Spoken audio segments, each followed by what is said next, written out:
Hello guys, welcome to our channel vet trio. तो आज हम बात करेंगे एमबीबीएस के बारे में। तो एमबीबीएस के बारे में आज हम लोग उसका कितना कट ऑफ जा सकता है और कितना गया था, फिर उसका स्कोप्स, ये तो आप जानते ही होंगे, इसीलिए आप तैयारी कर रहे होंगे। लेकिन फिर भी एज पर मोटिवेशन कि मतलब उसमें क्या क्या स्कोप्स है, कितना सैलरी उसमें प्रोवाइड किया जाता है। और एमबीबीएस के यहाँ पर हम टॉप 10 मेडिकल कॉलेज की बात करेंगे जो कि एनएमसी द्वारा रैंक प्रोवाइड किया जाता है कि टॉप 10 में उसमें कौन है, तो वो हम आज बताएंगे आपको। तो चलिए शुरू करते हैं। तो सबसे पहले एमबीबीएस का full form bachelor of medicine and bachelor of surgery. इसका क्राइटेरिया होता है कि 12th पास आपको 50% मार्क्स से होना चाहिए, कि मतलब आप 12th पास हो और आपके 50% मार्क्स से ज़्यादा आपके अंक हो। तो एलिजिबिलिटी वही हो गया कि आपको नीट एग्ज़ाम देना पड़ेगा आपको। और यहाँ आपका कोर्स ड्यूरेशन होता है आपका 5.5 साल का ये कोर्स है, जो कि इसमें 4.5 साल आपका स्टडी होता है और 1 साल इंटर्नशिप होता है। तो एडमिशन प्रोसेस की बात करें कि नीट यूजी के द्वारा एक एग्ज़ाम होता है, एनटीए करवाता है उसका, नेशनल टेस्टिंग एजेंसी। तो एनटीए के द्वारा करवाया जाता है एक नीट यूजी एग्ज़ाम, जो कि एनटीए के द्वारा होता है। और based on marks and rank, आपका कितना मार्क्स है और रैंक है, उस हिसाब से आपका सीट अलॉट होता है, आपका काउंसलिंग के द्वारा उस पर एडमिशन होता है। तो चलिए बात करते हैं top 10 MBBS colleges in India as per NMC ranking. तो 10th नंबर पर आता है आपका Madras medical college and government general hospital Chennai. ये कहाँ आपका? चेन्नई में, तमिलनाडु। फिर 9th नंबर पर आता है KMC Kasturba medical college Manipal, तो 9th नंबर पर है। 8th नंबर पर आता है अमृता अमृता विश्व विद्यापीठम कोयम्बटूर तमिलनाडु। ये एक प्राइवेट कॉलेज है लेकिन एनएमसी रैंकिंग के मतलब 8th नंबर पर ये आता है। फिर 7th नंबर पर है institute of medical science IMS BHU. BHU university है, मतलब बनारस हिंदू यूनिवर्सिटी, उसके अंतर्गत आता है, जो कि है बनारस यूपी में। फिर 6 नंबर पर आपका है Sanjay Gandhi post graduate institute of medical sciences Lucknow UP में है। फिर 5th नंबर पर आपका है Jawaharlal Nehru institute of post graduate medical education and research, जिसे हम लोग प्यार से जिपमर भी बोलते हैं, जो कि है पौंडीचेरी में। जिपमर नामी कॉलेज है। फिर 4th नंबर पर आता है निम्हांस, जो कि है बेंगलोर। निम्हांस फुल फॉर्म मतलब national institute of mental health and neuro sciences. ये भी एक बहुत ही बढ़िया कॉलेज है। फिर 3rd नंबर पे आपका एनएमसी रैंकिंग के द्वारा कि Christian medical college CMC Vellore Tamil Nadu. ये भी एक प्राइवेट कॉलेज है, सीएमसी वेल्लोर, इसका भी कट ऑफ बहुत हाई जाता है। फिर 2nd नंबर पर है post graduate institute of medical education and research PGIMER, जो कि चंडीगढ़ में। फिर 1st नंबर पर तो आपको पता ही होगा एम्स, एम्स दिल्ली, तो all India institute of medical sciences Delhi. तो चलिए अभी बात करते हैं कट ऑफ, जो कि आपको जानने की जरूरत है कि पिछला बार कितना गया था। यहाँ पर हम आपको ईयर वाइज कट ऑफ बता रहे हैं कि मतलब 2023 में कितना गया, 24 में कितना गया और 25 में कितना जा सकता है। तो यहाँ पर आप देख सकते हैं मेरे स्लाइड पर कि जनरल का 2023 की बात करें तो जनरल में गया था 23,674 रैंक, जिसका मार्क्स था 610 मार्क्स। ओबीसी का गया था 23,675 रैंक, उसका भी मार्क्स 610। ईडब्ल्यूएस का गया था 23,678 रैंक तक मिला था। एससी का मिला 1,21,588 रैंक तक। एसटी का मिला 1,69,888 रैंक तक। और लास्ट ईयर की बात करें 2024 की, तो जनरल का गया था 25,220, जो कि 652 मार्क्स होता है। फिर ओबीसी का गया था 25,712 मार्क्स, 712 रैंक तक, 647 मार्क्स पर मिला था। ऑल इंडिया की बात करें हम, ईडब्ल्यूएस का गया था 25,836 रैंक तक। एससी का गया था 1,39,193 रैंक तक। और एसटी का गया था 1,68,885 रैंक, जो कि 447 मार्क्स होता है। एससी का 519 मार्क्स पर मिला था, ईडब्ल्यूएस का 647 मार्क्स पर मिला था। तो ये तो 2024 का, 2023 का आप देख लें। और इस साल कितना जा सकता है 2025 का, तो ये अप्रोक्स वही 520 से 525 नंबर तक, जो कि आपका 26,000 रैंक तक आपका है, तो आपको मिल सकता है। ओबीसी का 515 या 520, 515 से 520 तक आपका है तो मिल सकता है। ईडब्ल्यूएस का 510 से 515, 5 तो इसी रेंज तक आपको मिल सकता है। एससी का 435 से 440 तक, एसटी का 400 से 410 मार्क्स अभी आपका बन रहा है, तो आपका हो जाएगा, मिल सकता है।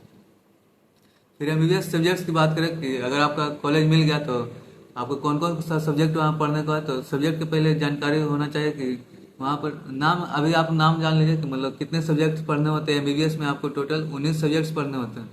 तो फर्स्ट ईयर में आपका 3 सब्जेक्ट्स होता है, जो कि एनाटॉमी, बायोकेमिस्ट्री, फिजियोलॉजी, जिसे प्री क्लिनिकल सब्जेक्ट्स भी बोलते हैं, मतलब ये सब क्लिनिकल से पहले का सब्जेक्ट है।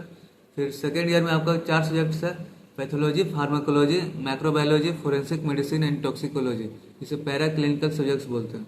फिर थर्ड ईयर में भी आपको 3 सब्जेक्ट्स है, ऑप्थेल्मोलॉजी, ओथोरिनोलॉजी, फिर जिसे ईएनटी भी बोलते हैं, और कम्युनिटी मेडिसिन जिसे, और फोर्थ ईयर में आपका general medicine, general surgery, paediatrics, obstetrics and gynaecology. फिर अदर सब्जेक्ट्स हो गया, आपको पढ़ना होता है साइकेट्री, डर्मेटोलॉजी, एनेस्थेसियोलॉजी, रेडियोलॉजी। तो फोर्थ ईयर आपका थोड़ा हेक्टिक हो जाता है क्योंकि बहुत सारे सब्जेक्ट्स उसमें पढ़ने रहता है। थर्ड और फोर्थ ईयर को आपको क्लिनिकल सब्जेक्ट्स बोलते हैं। फिर आपका मतलब फोर्थ ईयर आपका थोड़ा 1.5 ईयर्स का होता है। इंटर्नशिप आपका रोटेशन में लगता है कि आपका जो जो मेजर डिपार्टमेंट्स है उसमें आपका इंटर्नशिप में लगता है रोटेशन वाइज। तो सब्जेक्ट्स हो गया। फिर आपको जो अभी नीट का प्रिपरेशन कर होंगे और जो भी बच्चे टेंथ ट्वेल्थ में भी होंगे तो उनको मतलब देखना चाहिए कि मतलब स्कोप्स क्या है। तो स्कोप्स तो बहुत सारा है, इसमें बताने की जरूरत भी नहीं है, लेकिन फिर भी बता दे रहे हैं कि स्कोप्स में आपको सबसे पहले तो आप क्लिनिकल प्रैक्टिस, आप जनरल प्रैक्टिस कर सकते हैं, आप खुद का खोल सकते हैं। फिर स्पेशलाइजेशन ले सकते हैं क्योंकि बिना स्पेशलाइजेशन के आजकल स्पेशलाइजेशन का ही डिमांड है। तो आपको स्पेशलाइजेशन करना होगा, एमएस कर सकते हैं, एमडी कर सकते हैं, पूरा स्पेशलाइजेशन। फिर सर्जिकल रोल्स, एमबीबीएस में आपको सर्जरी का अलाव है तो आप सर्जरी भी कर सकते हैं। फिर मेडिकल एजुकेशन में, एजुकेशन सेक्टर में आप जा सकते हैं कि मतलब आप टीचिंग कर एसोसिएट किसी कॉलेज में असिस्टेंट प्रोफेसर, एसोसिएट प्रोफेसर, फिर एचओडी ये सब बन सकते हैं। फिर आप ट्रेनिंग भी दे सकते हैं, जो भी मतलब आने वाले जो एस्पिरेंट्स हैं उनको ट्रेनिंग दे सकते हैं आपको वहाँ पर। फिर रिसर्च में, रिसर्च इंस्टीट्यूशंस में आप काम कर सकते हैं, जैसे कि ड्रग डिस्कवरी, कोई भी ड्रग आप डिस्कवर किए हैं तो वो सब में। फिर डिजीज प्रिवेंशन, ट्रीटमेंट, ये सब नया नया खोज आप कर सकते हैं रिसर्च में जाकर। फार्मास्यूटिकल्स में कि आप मेडिसिन भी बना सकते हैं, वही हो गया ड्रग डिस्कवरी, तो आप मेडिसिन बना सकते हैं कम कॉस्ट में। आप ये सब रिसर्च है कि मतलब यहाँ के देश के लिए आप कुछ कर सकते हैं। फिर हेल्थ केयर एंड एडमिनिस्ट्रेशन में कि आप हॉस्पिटल मैनेजमेंट, आप हॉस्पिटल खोल सकते हैं, hospital administration, management and health care policy में आप काम कर सकते हैं। जैसे आप भी मतलब यूपीएससी यहाँ पे दे सकते हैं और वहाँ पर भी आप बड़े पोस्ट पे जा सकते हैं, तो आप कुछ नियम कानून भी चेंज कर सकते हैं। फिर हेल्थ केयर कंसल्टिंग में कि आप कंसल्टेंट की तरह आप काम कर सकते हैं। फिर और स्कोप्स की बात करें तो पब्लिक हेल्थ में गवर्नमेंट ऑर्गेनाइजेशन से आप जुड़ सकते हैं, जैसे कि गवर्नमेंट हेल्थ डिपार्टमेंट हो गया, एनजीओ हो गया। फिर इंटरनेशनल ऑर्गेनाइजेशन से भी आप जुड़ सकते हैं, जैसे यूनिसेफ हो गया, इंटरनेशनल एनजीओ होते हैं तो वहाँ पर भी आप जुड़ सकते हैं।